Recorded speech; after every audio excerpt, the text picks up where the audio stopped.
Leo, Sun, Moon, Rising, Venus signs or cross watchers. Ito yung iyong year 2025 reading. Ito yung pinaka-summary ng 2025 para sa iyo. Ano yung mga ganap, mga posibleng mangyari, paparating, mga dapat mong malaman. Thank you so much, Leo, for all your support sa patuloy na pagsubaybay. Gusto kong malaman mo na I'm always grateful. Malaking tulong yung mga nag-subscribe, like, follow, yung mga laging nag-share ng mga reading ko, nagko-comment, yung mga nag-avail ng private readings, subscription, membership, pati na rin yung hindi nag-i-skip ng mga ads natin.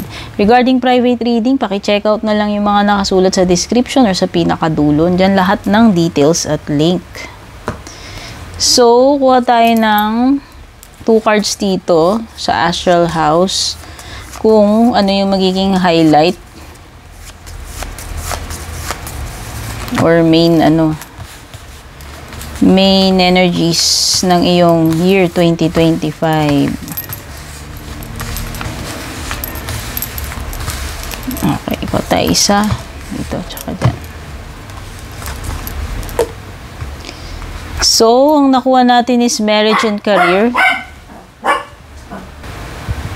Pwedeng dito umiikot yung buong taon ng 2025 mo, no? Meaning yung highlight, no? Which is career mo at saka marriage, partnership or commitment, no? Romantic man ito or not. Kasi ang marriage card na ito, pwede rin namang hindi ito sa romantic. Pwedeng ibang partnership ito or commitment. Pero dito, ito yung mga main topics or theme or highlight kung saan umiikot ang kabuuan ng year 2025. Siyempre, kukuha pa tayo ng iba pang cards.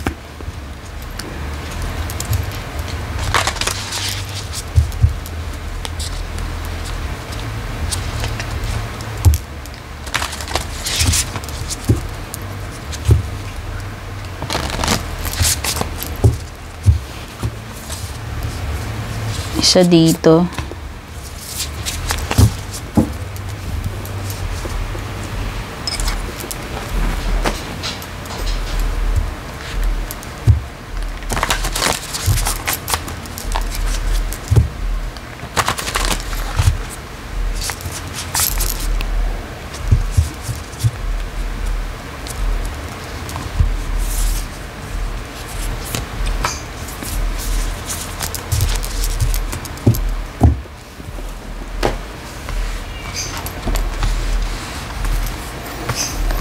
It's time to take action, Leo. So, ibig sabihin, for the year 2025, pwedeng punong-puno ng action or ito yung year na dapat kumilos ka. May gagawin ka. Ayan.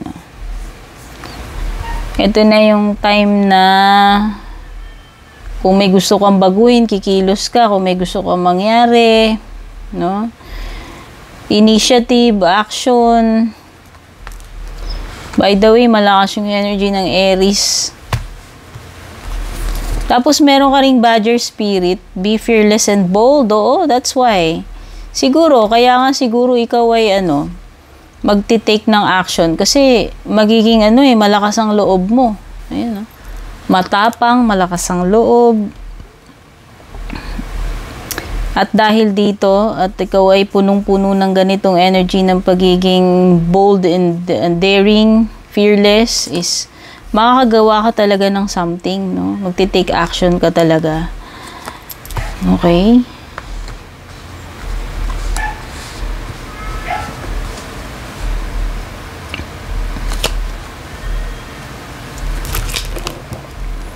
Kasi pag malakas ang loob mo, 'di ba? Mas madali kumilos. Diba? Kaysa yung nag-hesitate ka, magulo isip mo, or kinakabahan ka. Pero ito nga, punong-puno ka ng tapang and boldness ngayong 2025. Kaya siguro, you will take action. And meron possible na yung pag-take mo ng action na yan, pagiging malakas ang loob mo, confident, is may kinalaman din sa mga matters regarding your career and marriage. Kasi dyan nga umiikot yung kabuuan ng iyong 2025. Yung marriage na yan, kahit naman hindi literal na kasal yan, pero malaki yung possibility ng kasalan. So, sabi ko nga, pwedeng commitment yan, pagpasok sa relationship, or kahit hindi siya relationship, basta pwedeng business, pwedeng romantic, no? May commitment, may partnership dyan na involved. Pero malakas nga yung energy ng ikakasal. Ayan, no, romance, diba? Meron talaga, definitely. Meron mga dito, namumuong pagpasok ng commitment or kasalan or engagement. Ayan, no, romance, love is set to sizzle. The chance of romance is high for those seeking a connection. So, yan, yung mga naghahanap ng jowa ngayon, mga papangasawa, makaka-connect. Ito na yung taon na yun na mataas yung chances ninyo. Okay? Most likely kasi meron kang marriage card, may romance card ka pa. Ayan, oh. Umaati ka bong love life, romance. Makakahanap kayo ng kakonect ninyo, jowa, partner, or mapapangasawa. Your hard work will see results, but your health needs to be maintained. So, check in with your doctor, dentist, and health professional and try to maintain a healthy lifestyle. Burnout. So, January pa lang, ewan ko lang pero pumasok sa isip ko is January. So, hindi ko napipigilan yon. Pero, it could be any month of the year 2025, pero ewan ko, nasambit ko ning January, Leo So, mag-ingat na lang about your health at sinabi nga dito, possible na magkaroon ka ng pagka-burnout. Baka overwork ka, kulang ka sa pahinga, bakasyon. So, pwedeng kasi dito is nasa-sacrifice mo yung kalusugan mo. Dahil sobrang sipag mo, sobrang workaholic mo. Ayan. Pag sinabi natin ng burnout, kailangan mo ng break.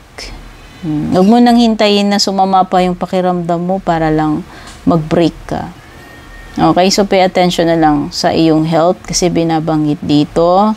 Ang maganda naman dito, oo, dapat lang na magkaroon ka ng magagandang resulta sa pagtatrabaho mo. Pero kasi ang nasa sacrifice dito is yung health mo. Yung well-being mo naman sa sobrang pagtatrabaho, magkakaroon ka ng burnout. Okay? Tignan pa natin, Leo. Ano pa yung iba? Paparating sa'yo. Balasahin ko lang, ha?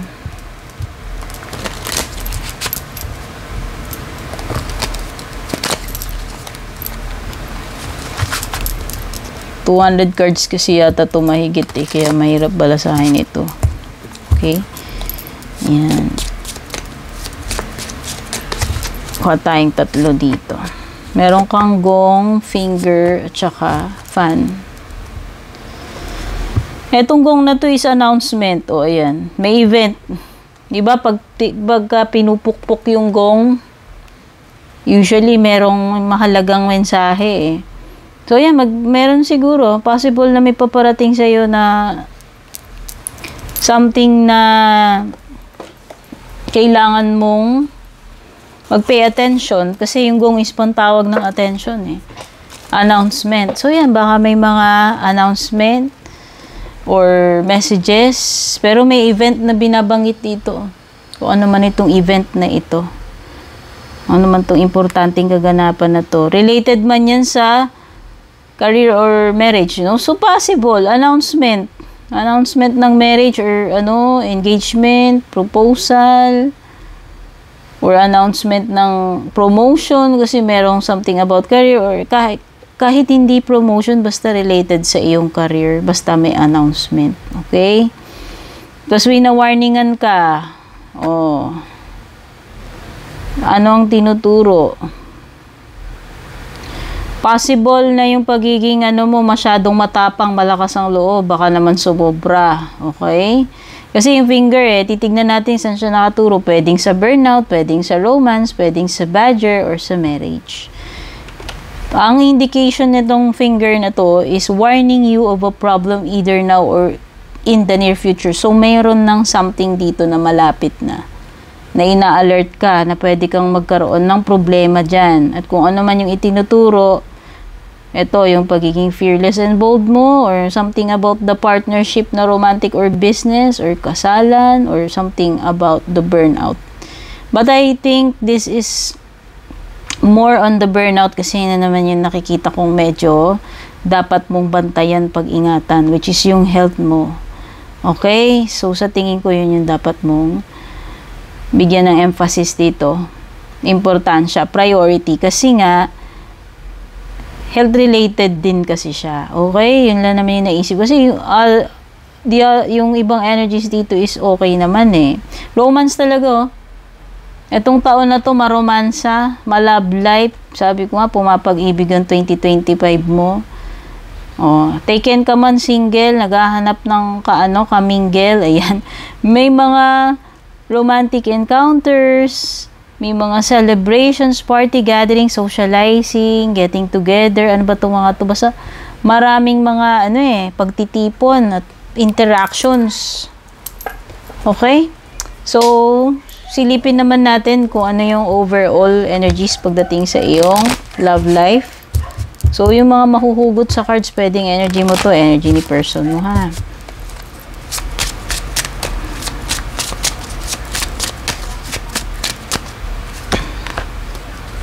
Wow, destiny, o diba? May matinding chemistry, merong destiny dito. Kaya lang, merong something like scandalous or gossip dito, mga usap-usapan. Pero ang importante dun is, meron kayong, pwedeng ito talaga yung person na destined na, makatuluyan mo. Leo, yun lang yung masasabi ko. Kasi nga, ang lakas ng energy ng marriage, romance dito. Tapos, may matinding passion, may matinding chemistry sa inyo. So, umaatikabo yung love life mo, yung passion, yung romance, pagdating sa love life mo, yan ang umuusok ngayong 2025. Yung iba, matatagpuan nyo na yung destiny niyo, but some of you, dahil general reading ito, some of you are still struggling to find the right one. Okay? Oh, hati Oh. Yung iba kasi dito, matatagpuan nyo na mamimit nyo na.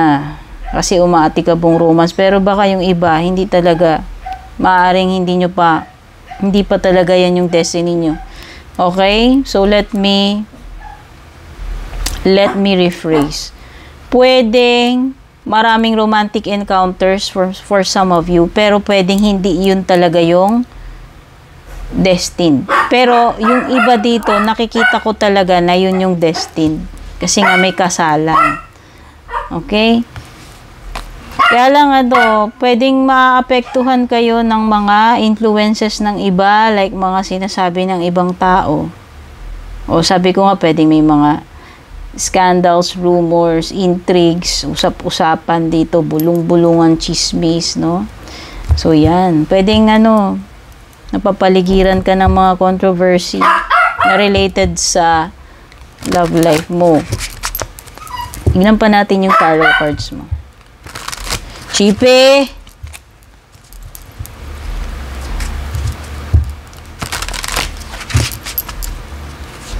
Tayong tatlo. Meron ka Hierophant, Taurus energy. Meron ka Lovers, Gemini energy. Six of Pens, Taurus, Virgo, Capricorn. And sa bottom ng deck mo, you have Ace of Swords, which is Gemini, Libra, or Aquarius, no? And sumulpot talaga yung Libra dito sa tipat. Okay? So, Taurus, Gemini, tsaka air signs, no? Kasal talaga, dear. Kasi yan ang Hierophant to. Yan yung Hierophant mo Kasal ito. So, yung iba talaga dito kasal. Hindi ko alam kung tuloy na, pwede naman, tuloy na tuloy, o baka naman magkaroon ng proposal ng marriage, pero hindi ko alam kung magkakaaberya, pero nakikita ko is kasal Kasi may destiny nga rito. Tsaka lovers, ayan. Maliwanag to, mga kasalan to. Seryoso to.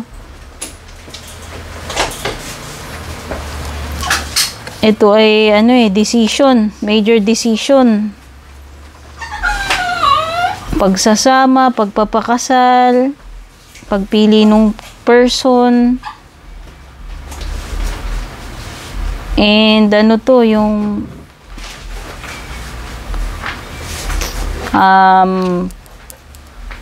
malalim, something na malalim, no?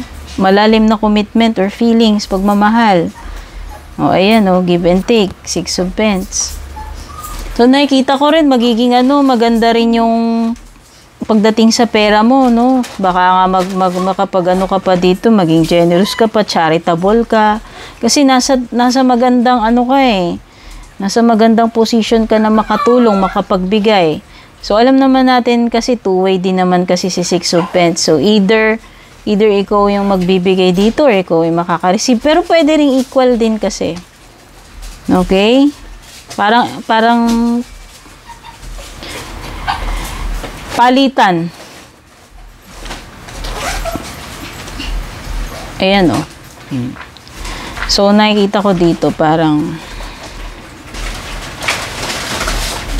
oo, merong mga hindi ko alam kung may utang ba sa'yo matagal na o baka ngayong 2025 mababayaran ka na or ikaw naman yung makakapagbayad, no? So, basta itong year na to, may ibabalik or may isusukli yung dapat. Okay? Whether pagtanaw man ng utang na loob yan, gesture ng kindness, generosity, or talaga may mga babayaran, no? Ayan. So, nakikita ko dito is give and take. So, tingin ko patas lang eh. Yun yung nasisense ko. Wala ako nasisense na negative, no? Ace of Swords. So, nakikita ko, meron kang something na breakthrough yan. Ayan. May maaalala ka doon. Sa susi na yon. Kung ano man itong magbubukas sa'yo. Na nung una wala kang access dyan or unknown sa'yo. So, nakikita ko pwedeng mystery, problem na masusolve, conflict. Breakthrough nga eh, no? So, masusolve itong difficult situation na to kung ano man ito. Answers, clarity, confirmation, ano pa? Truth, ang Ace of Swords, it's a big yes. Kaya kung may katanungan ka, yes yan. Dami nga yes card dito eh. Meron ka pang lovers, may hierophant ka pa. Siguro meron ka rin something na matututunan. Maliliwanagan yung isip mo. Pwede rin naman. Tignan na natin yung iyong closing message or affirmation para sa year 2025. Advice ng sa'yo. Ito.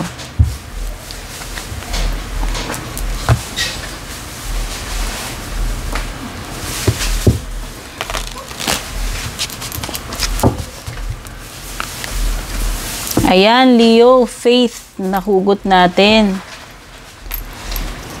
Faith, let things unfold. There are no choices to make right now. No, there are higher forces at work manifesting what is to come. Have confidence in how things will turn out. It may not be as bad as it seems. Have faith in the higher spiritual power that will direct your life the way it is supposed to be. And yung pinaka-affirmation mo is, I trust the universe. So, tiwala lang, dear. Hayaan mo, isurrender mo kay universe, surrender mo sa langit. Mag-unfold itong mga bagay-bagay na to sa tamang panahon, sa divine timing, nakatakda yan. Hindi mo dapat pangunahan, wala ka nga daw gagawin eh, but to mag-trust ka lang sa divine. Ayan. Kasi merong mga higher forces at work nga, sabi ko ngayon yung divine na in charge dito. So yan, maging confident ka lang, have faith na kung ano man yung mga magta-turn out dito is yan yung plano para sa iyo. Divine plan para sa iyo. Okay? So yan yung mensahe, summary ng iyong 2025. Kung makarelate ka dyan, magkatotoo man yan, balikan mo kung mag-leave ka ng comment. Sana makatulong tong reading na ito sa iyo, Leo. Take care, God bless. Blessed New Year sa iyo.